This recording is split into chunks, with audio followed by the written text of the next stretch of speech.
Hola amigos, hoy vamos a hablar de un nuevo video que será un poco aburrido pero valdrá la pena.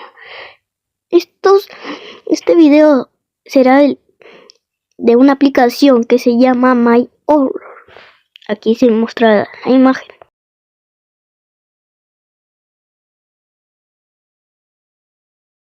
De seguro ya muchos lo conocerán. Esta app es un video para teléfonos, así que no recomiendo que se la descarguen para nada.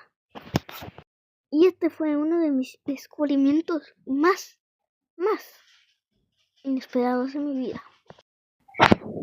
Y la canción de My Horror es nada menos que este video.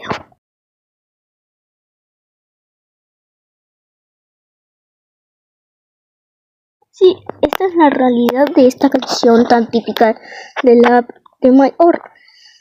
Pero esta canción tiene un fragmento muy inspirado en lo que se escucha en la app, pero no lo voy a poner porque puede tener problemas de copyright. Bueno, espero que les haya gustado este video tan fantástico y no olviden dejar su like y suscribirse para que el canal crezca aún mejor. Sé que este video fue muy aburrido, pero valió la pena para descubrir algo más. Adiós.